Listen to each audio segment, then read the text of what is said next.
ഇന്ന് സൺഡേയിലെ കുറച്ച് വിശേഷങ്ങളാണ്. നമ്മൾ സാറ്റർഡേ തന്നെ പ്ലാൻ ചെയ്തിട്ടുണ്ടായിരുന്നു. സൺഡേ നമുക്ക് ലഞ്ചിന് കുക്കർ ബിരിയാണി ഉണ്ടാക്കാം, അതുപോലെ തന്നെ പിള്ളേരുടെ ഫോട്ടോയും എടുക്കാമെന്ന്. ഇവന്മാർക്ക് രണ്ടുപേർക്കും കാറ് ഭയങ്കര ക്രേസാണ് കേട്ടോ.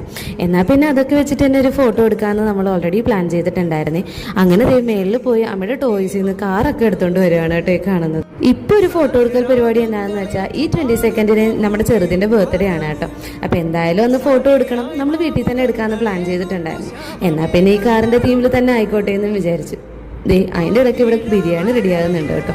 അങ്ങനെ ബിരിയാണി റെഡിയായി, ഫോട്ടോ എടുക്കലൊക്കെ കഴിഞ്ഞു. നമ്മൾ ഒരു ഐസ്ക്രീമും വാങ്ങിച്ച് എല്ലാവരും കൂടി കഴിച്ചിട്ടിരുന്നേച്ചു കേട്ടോ. ഈ സമയം ഇപ്പോൾ അമ്മി ഉറങ്ങിപ്പോയിട്ടുണ്ടായിരുന്നു. അപ്പോൾ ബാക്കി നമ്മളെല്ലാവരും കൂടി ഐസ്ക്രീമൊക്കെ കഴിച്ച് വർത്താനമൊക്കെ പറഞ്ഞിരുന്നേച്ചേ. അങ്ങനെ സന്ധ്യയായപ്പോൾ നമുക്കൊരു പാർസൽ വന്നിട്ടുണ്ടായിരുന്നു കേട്ടോ. അമ്മിക്കൊരു ടെൻ്റ് ഹൗസ് വാങ്ങിച്ചേച്ചാണ്. 2-3 ദിവസമായിട്ട് ഇതിനു വേണ്ടി വെയിറ്റ് ചെയ്തിരിക്കുന്നത്. അങ്ങനെ അത് കൊണ്ടുവന്നപ്പോൾ അവൻ നല്ല ഹാപ്പി ആയിരുന്നു. പിന്നെ ആ പാക്ക് പൊട്ടിച്ച് അതൊന്ന് ഫിക്സ് ചെയ്ത് കാണാനായിട്ടായിരുന്നു കേട്ടോ. അങ്ങനെ കീ അതെല്ലാം അൺബോക്സ് ചെയ്യുകയാണ് കേട്ടോ. രണ്ടുപേരും അടുത്തൊന്നും മാറാണ്ട് നിൽക്കുകയാണ്. രണ്ടുപേരും നല്ല ക്യൂരിയസ് ആയിരുന്നു അതിലെന്താണെന്ന് കാണാനൊക്കെ ആയിട്ട്. അങ്ങനെ നമ്മളുടെ ടെൻ്റ് ഹൗസ് എത്തിയിട്ടുണ്ടേ.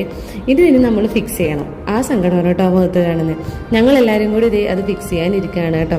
ആദ്യം കുറച്ച് കൺഫ്യൂഷനൊക്കെ ഉണ്ടായെങ്കിലും പിന്നെ നമ്മൾ തന്നെ അത് റെഡിയാക്കി എടുത്തായിരുന്നു. പിള്ളേരും കൂടെ ഉണ്ടായെന്ന് കാരണം നമുക്ക് കുറച്ചധികം ടൈം എടുത്തിട്ടുണ്ടായിരുന്നു കേട്ടോ ഇതൊന്ന് റെഡിയാക്കി എടുക്കാനായിട്ട്.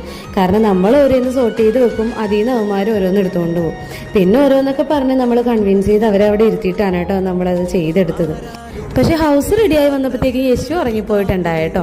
പിന്നെ അമിമോനെ അതിൻ്റെ അകത്ത് ഇരുത്തി നമ്മൾ ആ ഇനോഗ്രേഷൻ കർമ്മം അങ്ങോട്ട് കഴിച്ച് പിറ്റേ ദിവസം രാവിലെയാണ് കേട്ടോ യശു ഈ ടെൻ്റ് ഹൗസ് കണ്ടത്.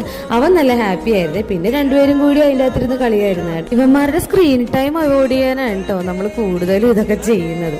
അപ്പം ഇനി ബാക്കി വിശേഷങ്ങൾ ഞാൻ അടുത്ത വീഡിയോയിൽ പറയാവേ. എൻ്റെ ചാനൽ ഇതുവരെ സബ്സ്ക്രൈബ് ചെയ്യാത്തവരൊന്ന് സബ്സ്ക്രൈബ് ചെയ്ത് തന്നെ സപ്പോർട്ട് ചെയ്യാനായിട്ടോ. അപ്പോൾ എല്ലാവർക്കും ബൈ.